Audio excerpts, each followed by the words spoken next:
इंतकामी कार्रवाई इंतकामी कार्रवाई इंतकामी कार्रवाई पुलिस करती पुलिस करती सलामत लाखों का कूड़ा के सलामत लाखों का कूड़ा के सलामत लाखों का कूड़ा के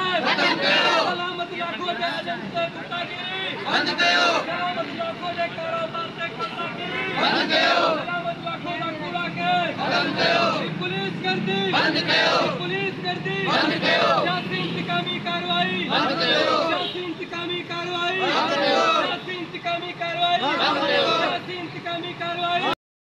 अस्सलाम वालेकुम तमाम मीडिया के दोस्तनि ऐं शुक्रगुज़ार आहियां जिन असांखे कवरेज ॾिनी। अॼु ही जेको लाखा बिरादरी लाखा इताज शदादपुर पाण एहतजाज थी रहियो आहे उन जो मक़सदु इहो आहे त असांजो एडवोकेट सरदार सलामत अली लाखो जेको मीरपुर ख़ास जी हिकु कारोबारी शख़्सियत आहे, ट्रांसपोर्टर आहे, मशहूरु ट्रांसपोर्टर आहे, उन खे 3-4 सालनि खां कंटिन्यूअसली जेको आहे सो सियासी इंतकामी कार्रवाई जो निशानो बणायो पियो वञे कंहिं हिक जी फरमाइश ते जेको आहे सो हुन सां जेको आहे सो इहा ग़लती थी पई थिए। असां जेको आहे सो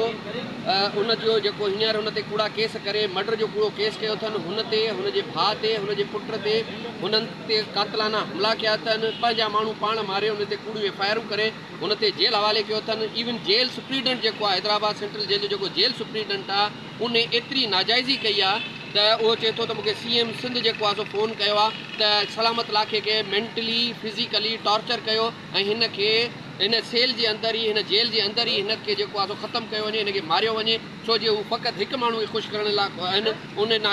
उहो बाअसर शख़्सियत आहे जेको सदर पाकिस्तान आसिफ अली ज़रदारी जो ख़ासि दोस्त आहे। उन सिर्फ़ु उन हिकु माण्हू खे ख़ुशि करण लाइ सलामत अली लाखो खे 5 सालनि खां जेको आहे सो मुआशी तौर ते ज़हनी तौर ते हुनखे नुक़सानु रसायो पियो वञे। हुनजो कसूर सिर्फ़ु इहो आहे त हू मीरपुर ख़ास जी आवाम जे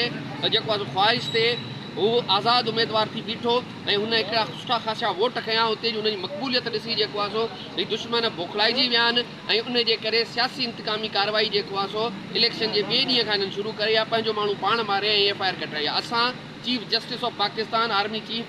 ऐं वज़ीर आला सिंध अदी फरियाल टालपुर आसिफ अली ज़रदारी साहब खे रिक्वेस्ट कयूं था त बराए महिरबानी करे अहिड़ियूं सियासी कार्रवाइयूं न कयो। अहिड़ियूं सियासी इंतकामियूं करण सां असांजी जेकी सिंध जे अंदरि लाखा बिरादरी आहे उन में बेचैनी फैलिजी रही आहे ऐं हीअ तशवीश सां हिकिड़ो मसइलो ॾिठो पियो वञे ऐं तव्हां जेको आहे कंहिं हिकु माण्हू खे ख़ुशि करण जे करे पूरी बिरादरीअ जो वोट लॉस पिया कयो ऐं आउं तव्हांखे बराह रिक्वेस्ट कंदुसि त इन जो जुडिशली इंक्वायरी करायो, नोटिस वठो ऐं इन मामले खे जल्द हल करे सलामत लाखो तां कूड़ा केस ख़तमु करे हुनखे बाइज़त बरी कयो वञे।